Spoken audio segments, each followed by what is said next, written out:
No sia bo e wadom 106.3 insha 104.5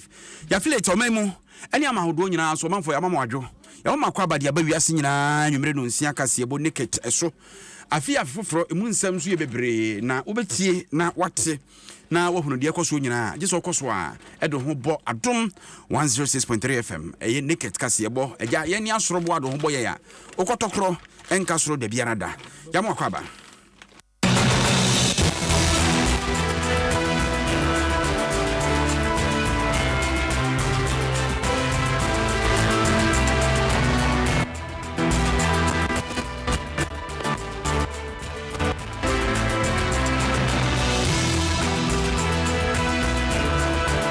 Ayumre sama de bra no de edi mu akotere bi ne se Ghana mampani John Dramani Mahama ena edin sem bi atodwa afa nsamone a ekoso wo memu sesei na eja atodwam ade achi a eja atodwam na edwa ehihye no se enye kwa enti anamontuo bi ebekoso na emu nkyeremu nyina de bra enanwumre Adwadifo a wonom otachima adwamu a odi dwa meka sei ene eja atomu ama ahedwerebe wonom se ensusua a wonom eye na wode asiesie dwa no womo sere amanyesem bia nsese efata se ebepiepie mu Dr. Keso Atoforsin a wono ne nipa ya body din so mra me soafo hwe man sikasem so ene dai okopie abedwaku a ekeka asoafo anu mu hwese se be wo se fatanya nkwa na adwo na nsini beka bia hwe vetting committee na nim no de atodwa se enche kura eye to ani etutua kwantempon so roto no ebesa aba na roto ebesa aba no manfo agene sempa omo se eye pa eba ebeboa omampani John Dramani Mahama ena okiremu a omen emeso efie wonom hyehyedie bi wobuso wan na kasa asemi yewra Alexander Afenyo Mark Adom kuma no ba no deni na ebeteti emu nkiremu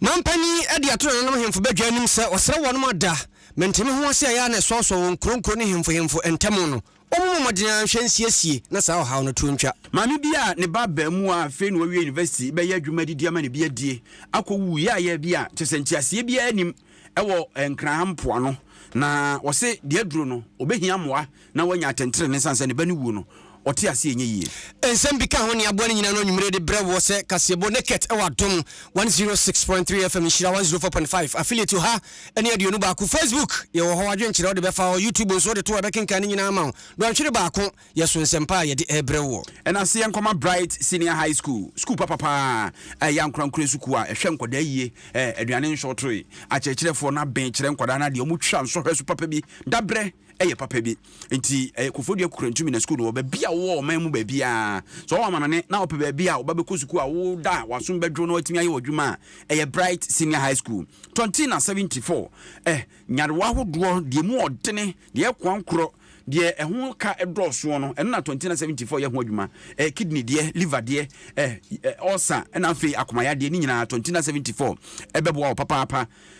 MTN everywhere you go and on the network papa mpacho kaine share nso so download my MTN app no every Play Store na Google App Store mesrew share nso se wo kasa din komo now airtime sa MTN fo bitimi bia fam *506# na oto a on mate o made kama holy insecticide spray ene ne call entontom betete wa ne downboard din ko high diamond tontom agyemoso per spray ana call ni bi ye holy insecticide na unya le pete dem ho antafre ne moamoa nyina ebewu wa moanyu asomdwe Franco Trading Enterprise o me to phone papa ne ho aka de laptops printers CCTV cameras washing machine pacho Franco say your phone pa dia iPhone Samsung Nokia obema obi mesre wa say ope yes anema bi atu aton a okọ Franco ne bo no eye high sense everyday prices for everyday people mo mope washing machine mo mope CCTV camera mo mope ayi microwave mo mope ayi friend say steamer a TV air conditioning nyina ebi o high sense ne bo no eye pa broni oyoye no wono a ena eton nti no bibia ehyiye DBS Industries otwa nchensin papa ene oguso a eye ntotoe DBS wo se enka nkyerɛw se oto nchensin na wodo bɛkɔ akoboda no so ama wa wonyo kapre sanyumaku adaroma ene yesumo na nwumre yi na nasɛi ampofo agye mene obri yeboa Fentem. So can you Facebook Adom 106.3 FM and now say YouTube Adom 106.3 FM na oko adomonline.com so ansam ne akunkyere ni nyina e de egu honom ya mo akwaba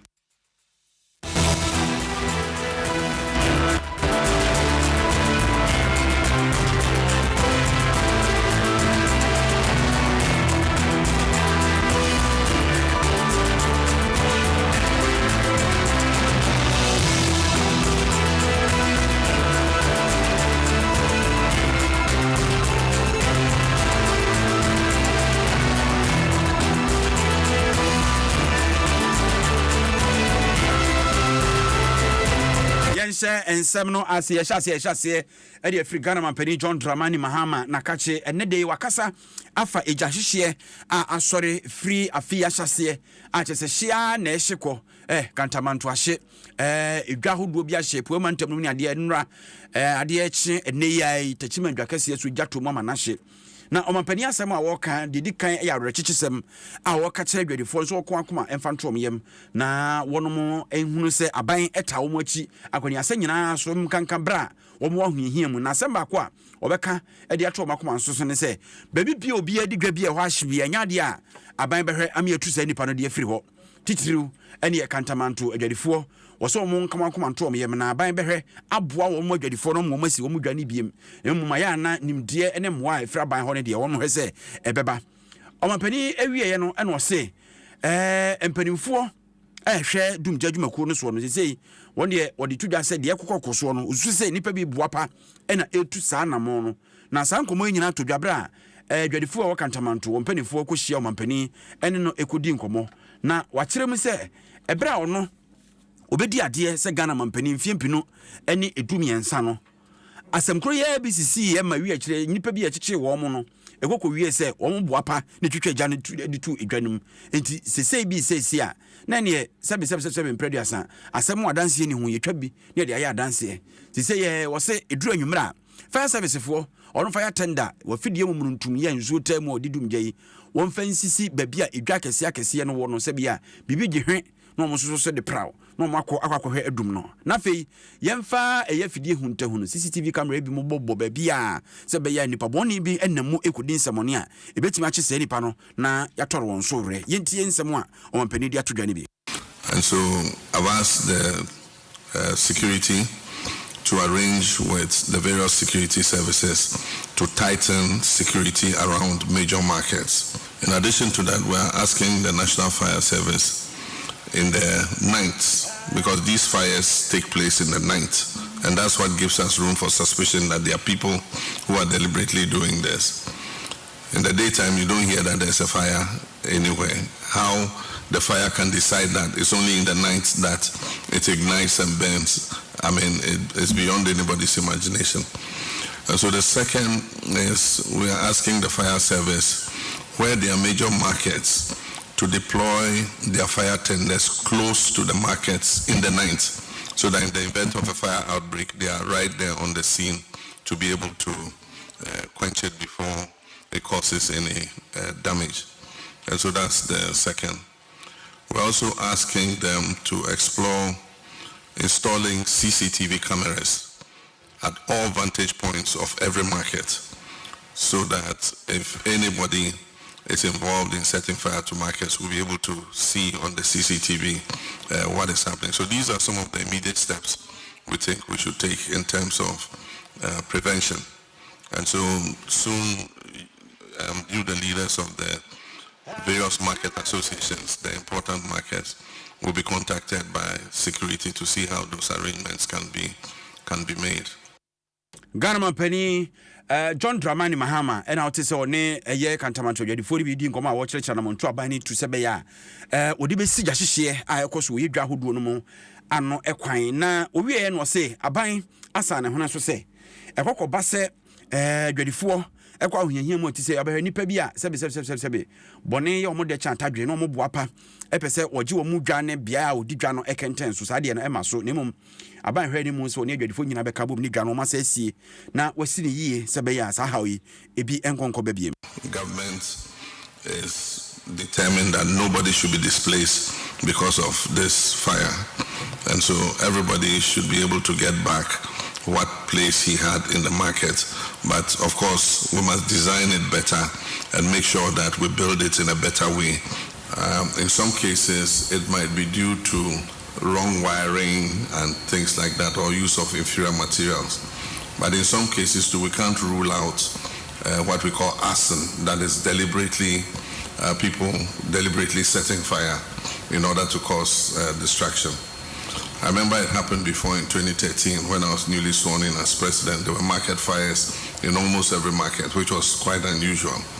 And in many cases, the investigation showed that people deliberately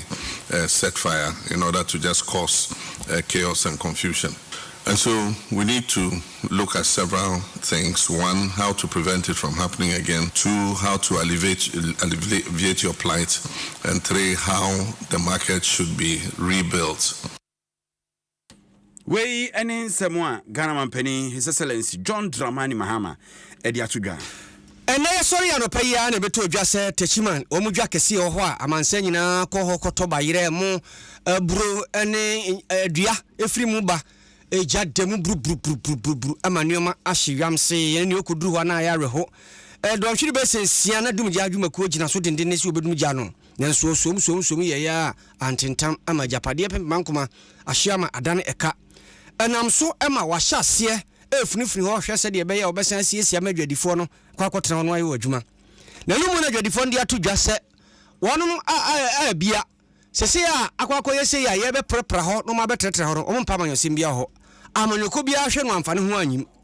na de odi wɔ mani mu kasa ye ɛyɛ Techima assembly no pani a wɔno nda wɔno ma no afi wɔno akɔ na ndisi amanyoko odi tintima wom ɛna ɔde to wɔno mani mu sɛ emre bia bi hye saa na siye ɔmani ba ɔmo so na kyɛ sikafo abagi dwa nafa na wɔn atimu dada abodwa afɔ na firi wɔn sa amanyɔfo de ɔmo bɛhyehyɛ mu nti ti wedi ɔmo srada wo bia amfane tumi ne na ho adi mewuram wonya amadwadifo no a na kakra wonye woni ade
Jadifo no na ate wono mane no wamma mpati ma mensu bia kina nyame adoma sɛ kase no ma hyase bobo ma pata betenam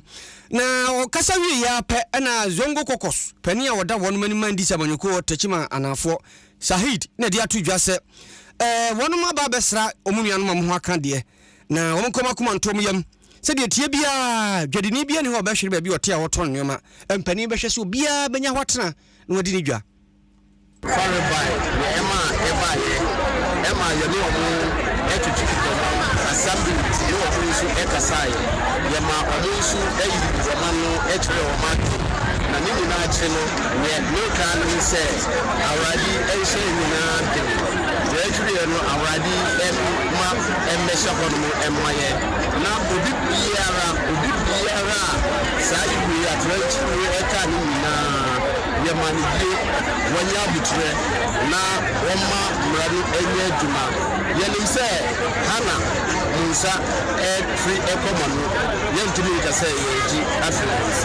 na shise papa bia ewo hono bia nim se assembly no eno no ebetina se ahihye ama bia ekotote nti nesre obia nkana kuma entumi no me bia nyana bi se bia ba ti de africa assembly me enwesa consistency means you have to say emasa itu lesre obia nyabuto na shisha panel ebeba coordinator ma NDC zongo kokos Techima South Sahid nene na ote na ababa wa ba ko efan barkisu ana ode to adom kase ani mu se wono de edwa no egya to mu no ne hono nyame dawroma ebobo mpempe na enuru ho nanso na japade ene nneoma wo nyina ayira adani a wose hwe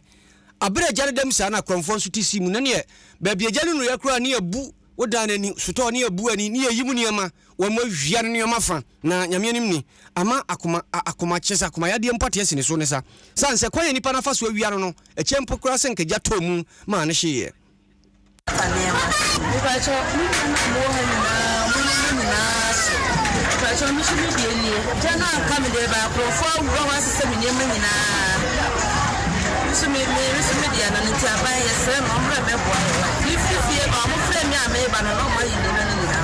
Tuanya propra. Minya bia ma chichi chichi bro na ma chichi na minya na. To twa no ma. Skabese na omawia. Skane bia do se ni chire. Wei aya barkisu na ye kan se no Facebook live odi wo ho obehunu de yakoso amanfo bayire aburo emo ejadem ahye adua beans ni nyina hye nuane de ahwere bi pa nyasem ketwa obi abewo tutu obi asonso dia ye ken ho frama kakra ba fie nyina ho sanse abura ahye no se kakra wo dwa so a na ne bo be den no nti ayasem kese yento aso na yenkonsem fufuru ma ne dai na abadwaku a se kopaze ye pa so afo o man mu a yedom kotena won manim ema won mo ekeka won mu hwese asin wo mu enkonko base bia nsufi bia dum gya na se enkwa na adwo anosini meka bi hwe won mo ne efro mo eye vetting committee ne dai wo mo etena se no eye Dr. Kese Atoforsen a mampani John Dramani mama abodin se woro ne mama ye ne so afo be hwe sikasem so na eja okotena apam na wotena dwamu nkomodie ne na nototo ene nsemisem mu a ena odi tudwa se nyame ya dom amadwa abodwafo na gina tum mo be so afo dia ade ba ko da ba na koma so baba be yen ne ani wani mu ya ene se yi levi aga fo bia su ho abanada eye ya yire ede eso ye komu na fi wi atwa trikik ede pi so no obehwe na woyi afiri ho na wose enima bebre wo hono a ewo aban hyehyedie mu se sikasem no ne ade bebre hia nanso sebe mpreduasa ekom de sede ya wonhim na uni anunti pempenso aduru no onde onim se enima bebre wo oman mu a na yesikase ya na abandada na ewa ombetwitwa sa ne mani nyina so ne asoye ya hodo na ya aduasa kra na ban ante so ede ba aduru no miensa ne nyina beboa masika ababan ne nsem a yi levi no ombehwe twam. But getting to the end, they signal that Roto is coming back. Mr. Chairman, they submitted to Parliament, it was not late, a concession agreement with the company to reintroduce the Rotos. I have a copy. Mr. Chairman, the NDC indicated from day one that the Roto will come back. We are not running away from it. In fact, the Honorable Haruna Idrisu, at the time, the minority leader, said that the NDC promises to bring back the Roto. The Hansard will bear us out. We have not run away from that fact. So I can assure you, we are a party that sticks to our promises. And whatever we have promised to do, we'll do just that. If the Roto is a way to raise revenue, we'll raise the revenue. And the Roto, if you use the road, you have to pay a toll. And it's all over the world. Ghana won't be the first country, won't be the last one. You have to contribute towards the road maintenance. And so the only thing is we have to collect the revenue effectively and efficiently so that we can plow it towards the maintenance of those roads. From 30 to 23 gives you a savings of 7 bureaucratic agencies. 7 bureaucratic agencies comes with its own cost. Therefore, it is part of the envelope. So straight away you can see the envelope. Today, the Ministry of Finance will have to populate the budget as approved by Parliament for expenditure in advance of appropriations. Dr. Kese Atoforsen, openia obe soafo obehwe omansi kasem so na otene nkan no wie no wo kire mu se wono mo agina tumu a Electronic Transfer Levy Act levy no ene betting tax ni nyina yade a aban esane hono so ne eda obomu ene ntobo bere no nyina so be yefre no so entententente obemu ho aye won wa na wahwe eyi afri ho. Yes, we have obviously announce that we are going to scrap certain taxes. We'll stick to just that. But it doesn't also mean that we don't care about the revenue. We care about the revenue. And we will have to do more on revenue. But it doesn't necessarily mean we should increase taxes. All the taxes out there are not bringing in the revenue that it should. For example, the betting tax is bringing in less than 50 million Ghana cedis a year. It's a nuisance tax. Scrapping 15 million Ghana cedis will not mean anything in a way that will affect the economy if you were to adjust, particularly from the expenditure side. Dr. Keso Atoforsin, Ena Hotel Kana, Yankwa Bedwafie ho, Sansabra Yewram no Dr. Dominic Ayine. Aw no yaboni din so onye soafo, aw behwe atentrene ensem so na obeya ban lawyer pani na na echi adwamu. Ohena Ponsa ebutuo. Ohene yam akwa ba o. Na boko de. Na me Adom ye ho ye. Ene de otrebo na ba o. E da bro nje dani di. So da we say if you no pa ya tuna sie na abedai na tese wototo eye aswafo na no na je se enye asemkuma akura yewura Dr. Keslato force nkura de so hwe mako enan ene akire na tese ye de so ma no a ni nyina de yenya ewie enti yegiram na sai eti enkomodie ne ma yenhwe se Dr. Atoforsin waba yewura John Jinapo aba ena Dr. Yine minim se Dr. Yine ye ewuram no na odaso te ne to so de wawie anaso odaso te ho na say enya de a wawie na mame nsa wase emfansi yewura John Abdullahi Jinapo eso wonim se na nsen ekamia ye se akania yi ebubu neni prepare ni ade ena na yebusa ne se na se de ekono ebetumi akase yewo ahwodin ana se yewo nyina mahwodin ebetumi o ma ebetumi ede abo ne ho bresa ne se na nsen oni sanchofo atwin komo na wokyere mu se power aka ewo omamu a ade a esa na no eno di nchechemu no hye se ensem ne bi ho no mu ase de woka no sabi echechi akakra otre power outlet ahodo no power ana se nyina mahwodin a wowo ebi 5 hours ebi 23 hours ni nyina na wo cheche nsem esa na ewno ne ebusa ne se na nsen aban etwemu de eye program ba se wo hwe na nka wo bomodi anse VRA na senso bui power authority no anka obetimi de o mabomu na atimi edijuma na NDC aban ya bai wadwene ene sen ewo ho eno na owura no kiremu no wakase wode sa na wo beye no na mom no anso no beye no woni adwumayefo ebe twon komo na wonyina wadwene akobankuo mu ansa na obeye awaye na mom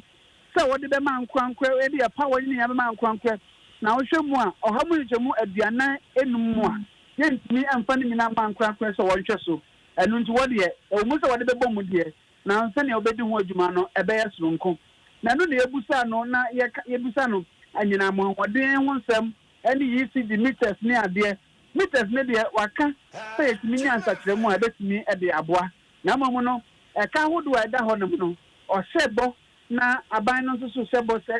ni obetimi aye bia na aboa na nyina mkane na otimi agina so oni e kasa kura no ya de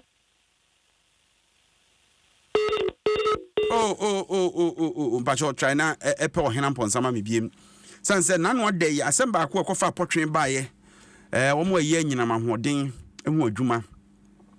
ene sa ban ko ye se wo ka VR ne your friend say grid ku ne bui num ne ade nyina bom na adwumafu ebufu ye tete ho ntesukọ ebi kura gina so to abati aban enso aban foforo yi a sa bere na wo ka bi ma adwumafu yi gi atomo a ne sase obekoma bom ohene fa sa nkwanta no so se no kura se so afoforo yi no a oba behwa ho ne ne ensem so se your friend say VR ne Greek ni bui no ne ade oba beka bom na dwene anase aban na dwene ewo saa policy bi a aban no de baaye no se anase aban etwam de baa no se netie ne ode kaaye na wosisu bia ne se wodi tumu se ewo se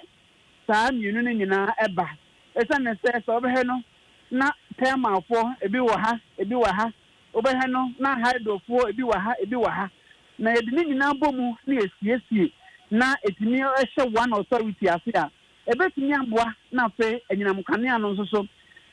ne boa no etimi abafam na wohwe ne ana aban etwam no ye ene ne ye soronko wo modie no ho ne se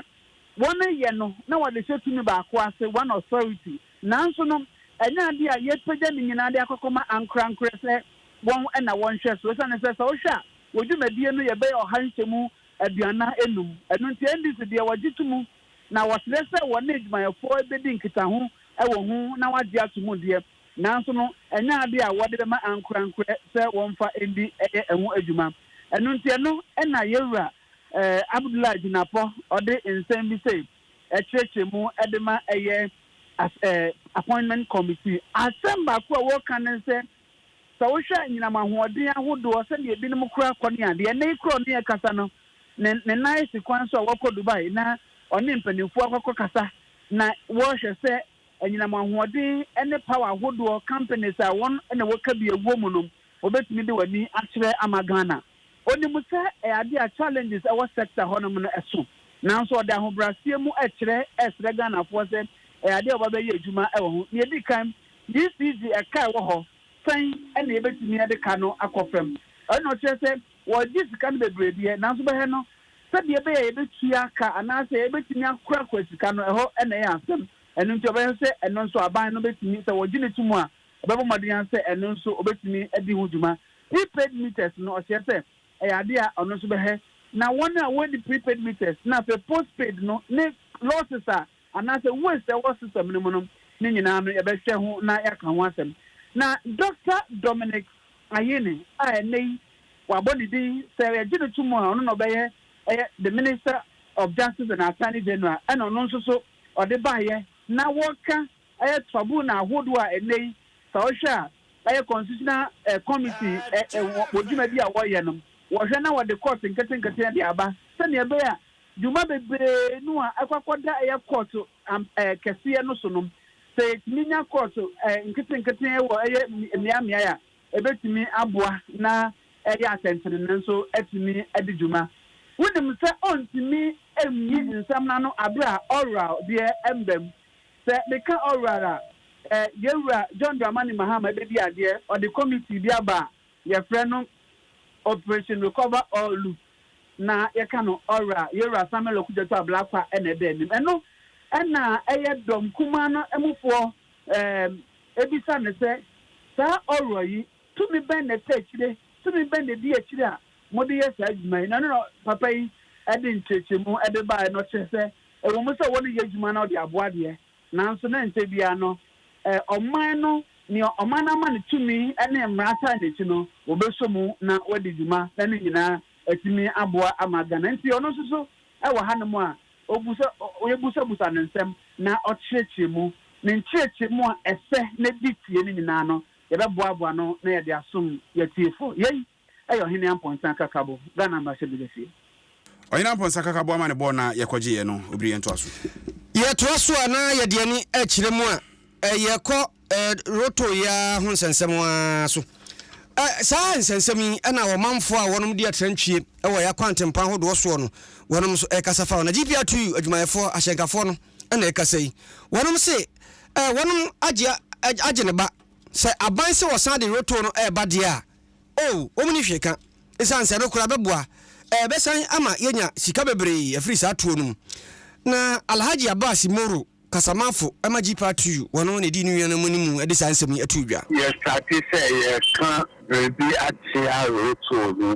ansa na yɛstɔpo yɛ nso sɛ ɔmo pɛ sɛ ɔmo mfa bra momma yɛ ntiaseɛ sɛ yɛbɛgye sika no de asiesie yɛ kwan no ɛnyɛ sɛ yɛbɛgye sika no na accident no ɛkɔ so because of ɛkwan a ɛnyɛ na ɛkoyɛ ɛnde yɛde aw kakra abɛba yɛbɛsɔre ate a sɛ ɔmo bɛgye sika no aboa ama ɔmo de asiesie ɛkwan no why not yɛbɛsɔpɔto ɔmo de sika no ɔmo ma yɛnyɛ ntiaseɛ sɛ beebi a yɛnyɛ sika kɛseɛ wɔ no ɔmo de ɛhɔ na contract ama individuals beebi a sika no nso abo ɛhɔ mo na government and control. And these are some of the things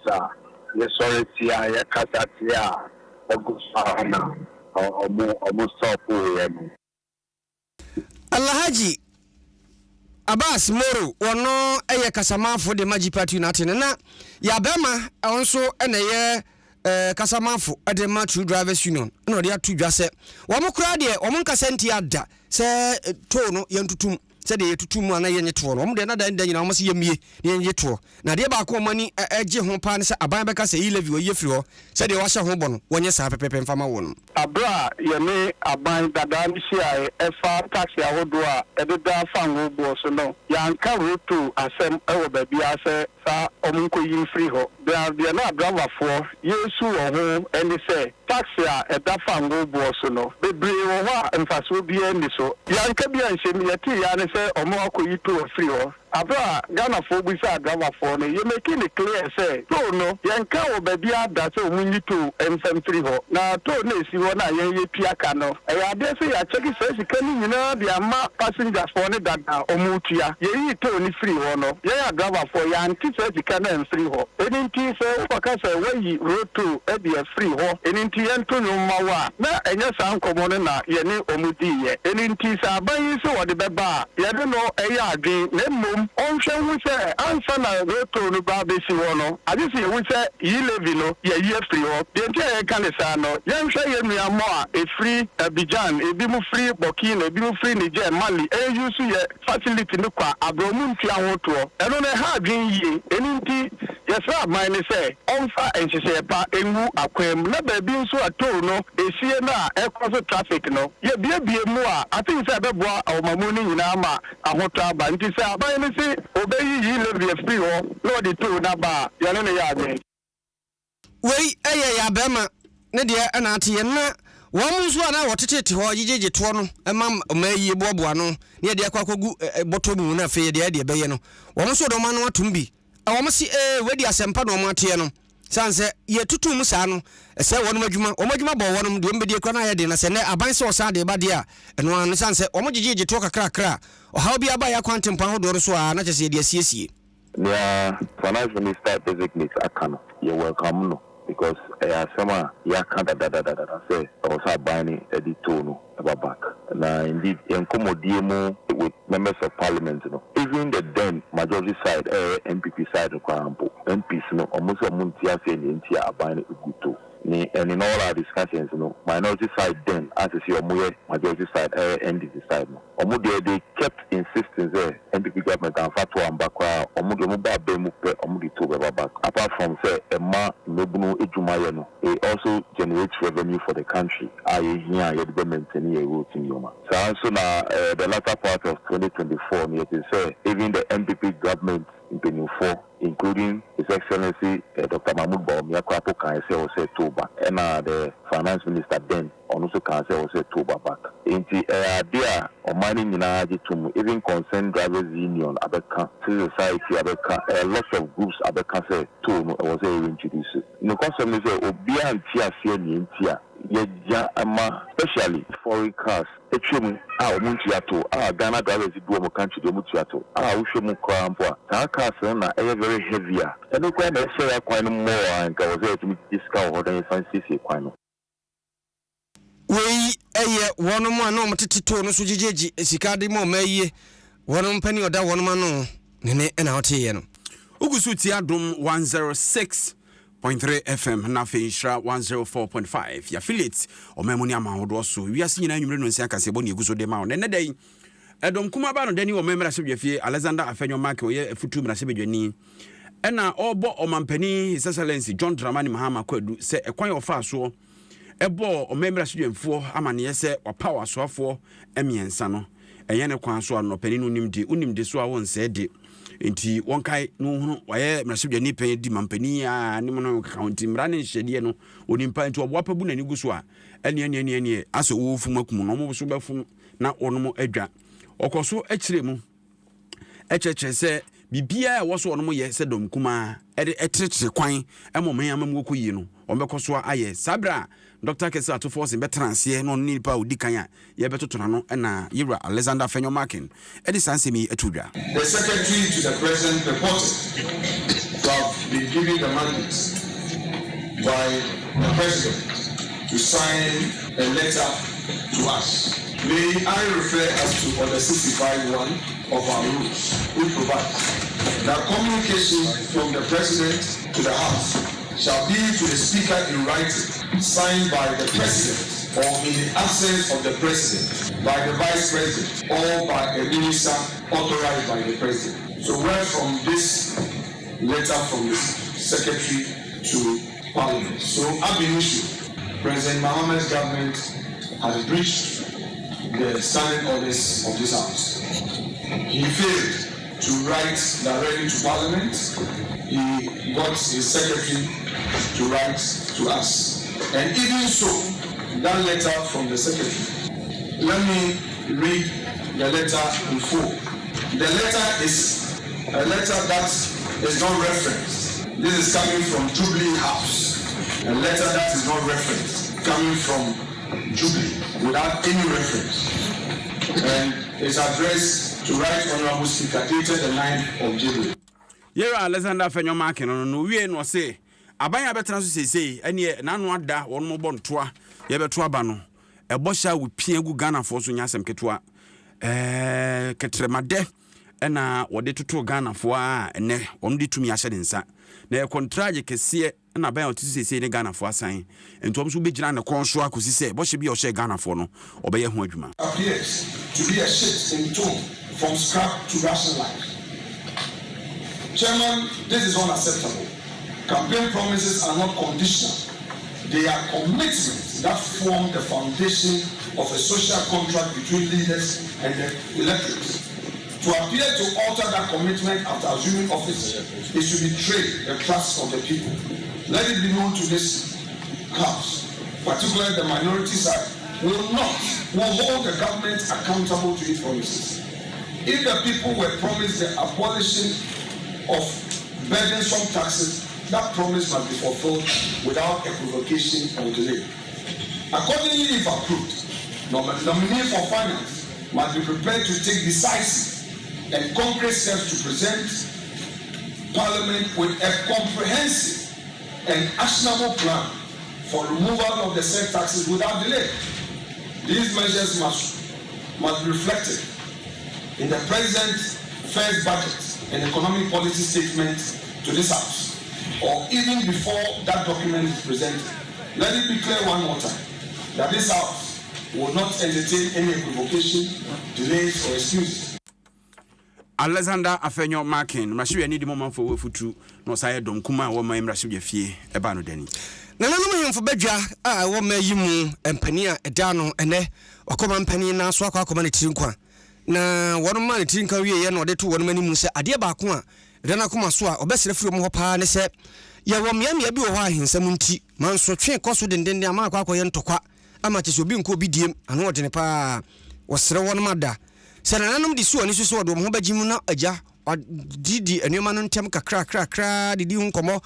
atwena nanom a won eko won ho na adwene sisu se asomdwedi mpuntuo ba ebeboa ema ne esi o maye ni suo no yatumi aduru ho wose ade a wo hwe ani mu ye asomdwe ne nkabomu ti wosre nanom sese wo hia woni wonuanom ni nkomo na ntokwa basabasa ye menteme wose sore wonom ntamo ewo amantam hodo ni nyina mu no obehwe siesie ni nyina no mo mahunu se de wo ekoso wo mpotemu no emfa mpuntu emma. Chieftaincy disputes has become a major issue. Anytime a chief passes away and a new chief has to be selected, invariably 2 rival chiefs or 3 rival chiefs suddenly appear. In the 1992 Constitution, it was decided from the unpleasant experiences of the past where government used to interfere in chieftaincy matters to leave the issue of chieftaincy completely to the chiefs themselves. That is the National House of Chiefs and the regional houses of chiefs. But then I do think that there are issues that come up, especially with the selection of new chiefs that creates security crisis. And so when law and order breaks down, government is called in to protect the peace.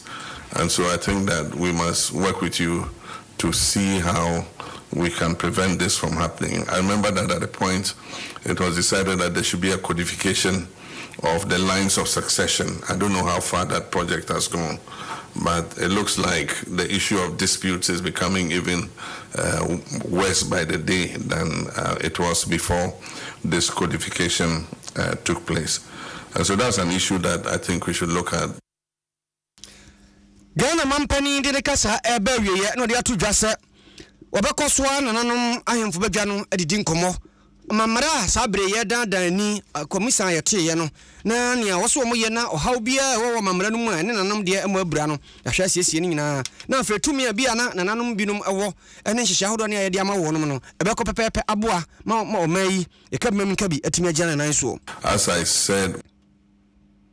we intend to hold a constitutional review validation conference.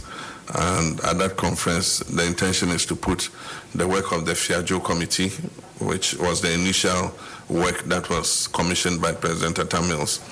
and then also the work that was done by the Chieftaincy Committee under the commission of President Nana Akufo-Addo, and put all those on the table so that we see what is still relevant in terms of amending our constitution and what is no longer relevant. As you operate under a constitution, you find some loopholes and things that were not completely anticipated. And so for every country, after a while, there might become the necessity to make amendments to a constitution. And I just give the example of the impasse between Parliament and the Supreme Court as to who has the mandate to declare seats vacant and all that. And so if we're looking at the constitution again, that's one of the areas we should look and tighten so that it makes it clear who has the constitutional mandate to do what. There might be other issues like that that we need to look at. There are various issues that I think that if we amend, it would make our constitution more of a living document than it is currently. Ghana Mampani John Dramani Mahama nene ana hote ya no haya Adom 106.3 FM nyone Naket Kasiebo Naket ya pia de amount enje be ko santimantem kropo kuma si na fe hurasi asuoja na hode ya boa no ya kwa kofa na syntax tank na meka mfama wa nwumrei se bi si ufia fa bi si ufie tendenden nsuo ho aden na fa bebere gum se de be ya dan nyina betim de adwuma na boa wo we no ye ton no bonu mu emre Frezel 244 335 168 na pebito yellow beads NTN hihye ya waye de boa SMEs enwuma nkuma ne adantemo no emoa munti no waye hihye yi wose ene wode ama wana te se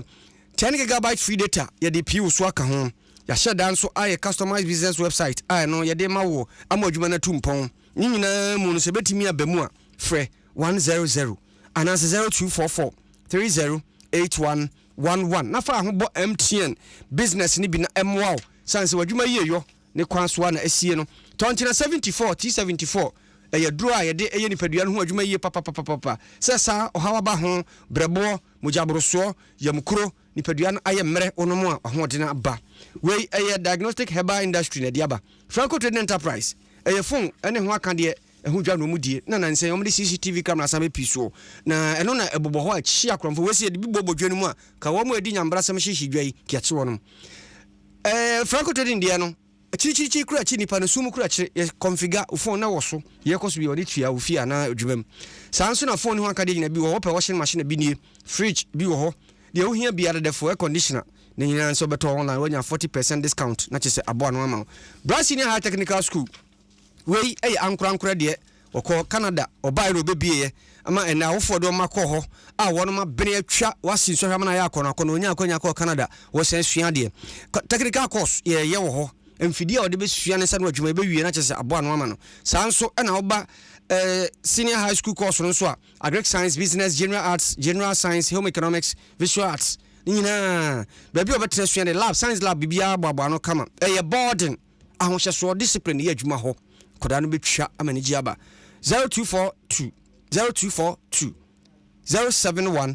185 ofra mpani beje so wasi dan wi aka nchanse ande bebo so DBS ensa no ade Color Link Plus ene nchanse papa no oto wi a ohamu chichemu du yetifiri so na ye diskana show nsem se wa wodia sanse ye pese ye boa wo ne ye board so so e fa kono bomadinema DBS wonum emwa na odan no so bo enwie peyo high sense or see everyday prices for everyday people home appliances dey omo pen ato wo nsem a 5 years warranty e da so free anum how bi aba wo hwe siesie wo ne ma na omoton no e che pa entwe nyina mahodin bebre e san ye papa obi anim wo nsa no furniture high sense ne nipa no kona kotobi sa nwumakuro na sino nsia kasie yempia mfama mu yenkwa santimantam kurupom na fidi abo no yenkwa ko bi mreku so mu na fa santimantam die som yen na se me da sema so mu santimantam ahenkro kumase ha ehira 104.5 fedi ameje so ya mansan chia me kwadwobin emreku na ene ewa santimantam ha no yetufa se wokodi ebresia mu otu ane nsembo jabum de nyakopie mu o mankranso a ewo ahafa no southwest abato mposua so santimantam ya na ene abai kra de ato awie ma obi ehunu student level na NDC mu no emanka bom kwewum se ne wo monte ase o matkesi monten so abuko jan asafume yenko yeye yenko na se di asema wo mo so matra ase hu se abaye to no ho no se wo hwe mrahye begwa agwana NDC ne nyaaye na enso ekamya kwa se ye de takra wuro moto na ya gitumi no de afiro mo se mo se ne wo monte ase ntia ne emai besie wo mu achinchim du kokko shenta de kokko she kambu ka ho wile do so no wo mo se monte o manu anu a ene ahafa no southwest ene electoral commission na tena ye ho wo mo kwae no mo se chairman ye busa won sem miensa pe we no asem tietia ansa kwa na de results betu dwa no na ene pink sheet makoma akudu ba akubu ho a wo se wo hunu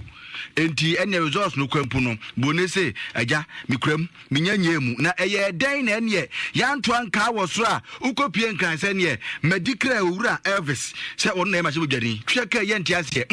sa akofo sa pink sheet 11 ne bra e ma ye hu se ne nie ne hu se a okay we de bibia adwo na so ukopie mu mankranso a constituency women's organizer ye madam adwoa owusu a woni ene ne ntantwofo bonkomo e wo sa ye kire yase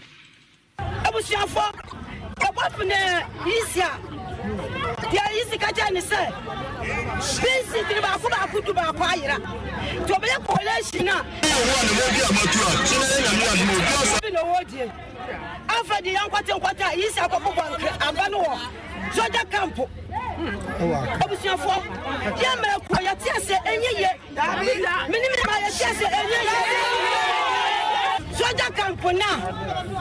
Easy Bokoyan, the person who was on the set. Bokoya and his company for Ben and Ewo. Me and Madame Coinamini. What makes say you or Koya? What I said. Never no, when you're 5, when you're 2, Ghana and Yawa, Ghana, so Johnny, yeah, only sir. And when to let us see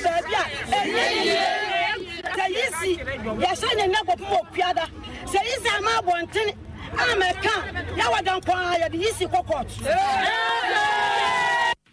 Eti eni esa kopie wo mankanso constituency women's organizer eni attending kan wo chim say isi amabonti eni manimu ya amfa sa pink sheet eduba akono ambeto abonti eni omba kopie court na eno achi na eni ema ni bia na wo mo eka demonstration hu bi ne bonkomo eno mo chim say hwe ekun iba ye kamia ko esem NDC mu mpanifo efiri asante mantem ye wurama kosi national emu mpanifo atwitwe mo ni kura se pani bi aja se boy from abon wo VIP bars no mo nka no mo de wo mo si wo mo ka kire wo mo sa seat ne de wo mo yie pa se wo mo nipa Sadek Abubakar ne di nkunim timpanifo no ma ambe kan ho hwe ameta wo machi amakuo mu kun wo ma ni nkunim a mo de mo ntena ho efie na mbe so mu de musi manka so ma batu ye ho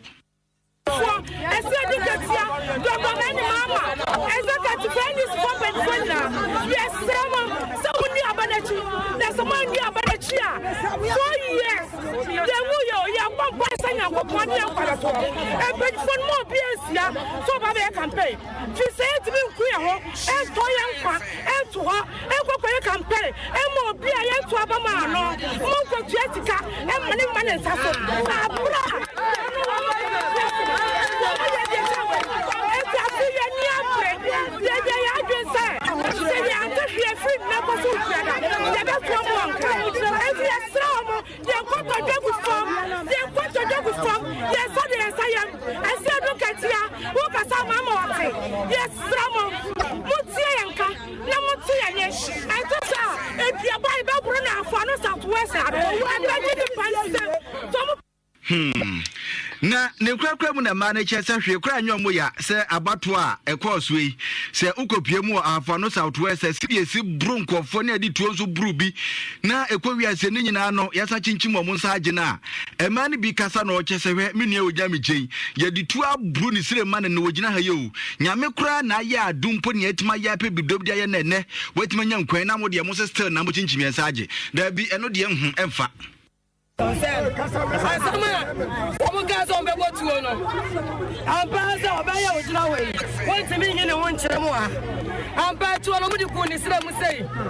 Etu na mo tutu ya na ni pasa fridge mu sei tia no. Wo mu timi bo ma mi tu obi. Ema ma mi ya bla ya boka ya sana na wo ya dai. Eto no. Eti so mu nim yisinim. Na so de ma ya jina ya komedi agura. Mi to nyanko poka na man kana oda se. Wan she ya. What one ye? It's one for your bang a day. One for your bang and it's a 1 year and time. Now one for your piece in my Abubaga Sadik. 1 year name so arena. Why we need to let a man. Airo adeshimama enkofuko etu omkan bo mo eye ema omo NDC mu ne fa ewo ahafo no Southwest mankanso na dai wo mo bo ko jan mutisi monten so etu omka se seat ne de da bia se omatena se hu se omadi nkunum na ye twa kontomafo mu kwa chinto mo ntia se wo mo tewa na Kenya wo mo se de akomafo wo mo no se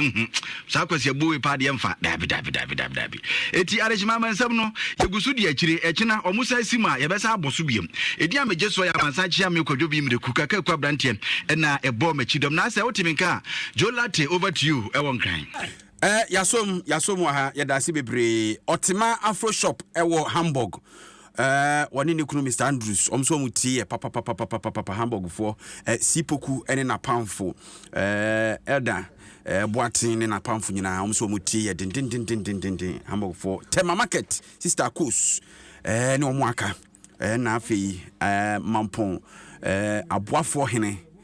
nana owusu aduomi ene nana ye a obon kwan atim say yes nana owusu aduomi omnyina ya momwadwo ewo Hamburg monten so na nwumre ye fam nana say ampofo je obiri yaboa fentem frem kwa mikule no ene boy chidom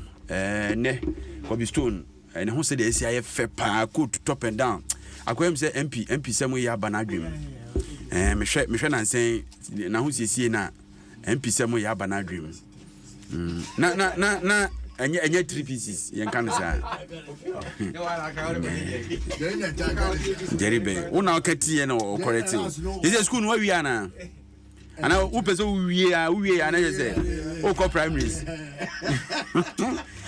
Kobi na nsen wo ya ye niamo ho Dabi o last one me de maka ne se mi mia ni bi etima mi hu se suban no obejae eti o ya inso aron na